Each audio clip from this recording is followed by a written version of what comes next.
జగన్ గారంటేనే ప్రాణం పెట్టుకుంటూ ఉండేటటువంటి ఒక ఎంప్లాయ్ కాదు, తన సాక్షి నుంచి వచ్చినటువంటి ఎంప్లాయ్.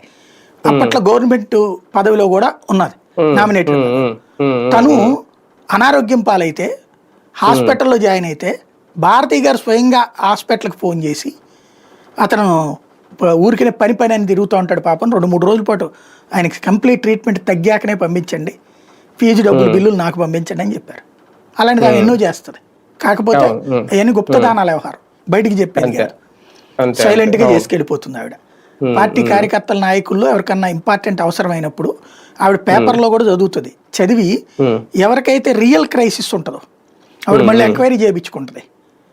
చేయించుకుని వాళ్ళకి ఆ క్రైసిస్ తీర్చే అలవాటు ఉన్నది ఆవిడకి. అంటే అనారోగ్యము, ఆర్థిక ఇబ్బందు ఇట్లాంటిది. అది జగన్కి ఉంది, ఆమెకు ఉంది. ఎప్పుడు బయటకు కూడా చెప్పుకోరు ఇంతలా ఇన్ని లక్షలు సాయం చేశామని. ఇప్పుడు పవన్ కళ్యాణ్ వాళ్ళకి 1,00,000 ఇచ్చారు, వీళ్ళకి 1,00,000 ఇచ్చారు అని ఆయన చెప్తారు, బాగా పబ్లిసిటీ కూడా వద్దు. వీళ్ళు అట్లా చేసుకున్నది లేదు. ఇప్పుడు ఆ లెక్కనైతే రాజశేఖర రెడ్డి చనిపోయిన కుటుంబాలందరికీ పరిహారం ఇచ్చారు. ఎంత ఇచ్చారు ఈ రోజు వరకు బయట చెప్పారా? వాళ్ళ కుటుంబాలను కూడా పోషించారు, వాళ్ళ కుటుంబాలకు సంబంధించి ఉద్యోగాలు లేకపోతే వాళ్ళ చదువులే చూసుకున్నారు. ఎవరికైనా చెప్పుకుని తిరిగారు వీళ్ళు? చెప్పుకోరు. కామ్గా జరిగిపోతుంది. అదేంటంటే మనం చెప్పుకునేది కుడి చేతితో ఇచ్చేది ఎడం చేతికి తెలియకూడదనే మనస్తత్వం, లేదా దాని వలన ఇంకా నలుగురు వస్తారని ఏమైనా భయపడతారు, నాకు తెలియదు అది. బట్ ప్రచారం చేసుకోవడం తక్కువ. వాళ్ళు చేసిన దాంతో పోల్చుకుంటే నేను విన్న 10-15 సంఘటనల్లో వార్త ఒక్కటి కూడా బయటికి రాలే. తర్వాత ఎప్పుడో ఏడాది తర్వాత నేను కలిసినటువంటి వాళ్ళు చెప్పినప్పుడు అప్పుడు తెలిసింది. అదేంటి మరి బయటకు కూడా చెప్పలేదంటే కనీసం సాక్షిలో కూడా రాయలే. అంటే వాళ్ళకి అదొక లక్షణం ఉంది. అది మంచి వచ్చాడు అది మంచిదే కదా.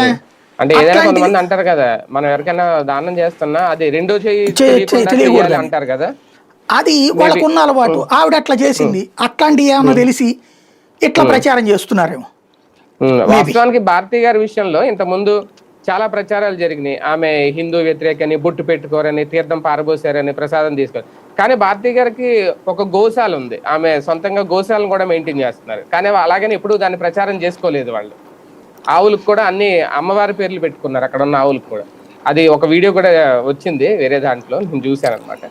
కానీ ఒకటిసారి ఇక్కడ వీళ్ళు అనుకున్న దాని ప్రకారం ఓకే, రాజకీయంగా జగనే ఈమెను తీసుకురావాలనుకుంటే ఎవరు ఏం చేయలేరు. ఎందుకంటే మొదట్లో అప్పట్లో విజయం గారికి సీట్ ఇచ్చారు, అప్పట్లో అయిపోయింది. తర్వాత పూర్తిగా కుటుంబ రాజకీయాలు అనేది దూరం పెట్టేసింది జగన్మోహన్ రెడ్డి గారికి. ఇప్పుడు వీళ్ళు రాసినట్టు జగన్తో పాటు బాధ్యతలు ఇస్తారా, లేదంటే ప్రత్యామ్నాయంగా తీసుకురాబోతున్నారా అనేది. అంటే ఈ ప్రత్యామ్నాయం అన్న దగ్గరే ఇక్కడ రాజకీయ కుట్రలో లేదంటే రాజకీయ ప్రిపరేషన్ అన్న కనిపిస్తోందా? అంటే ఇక్కడ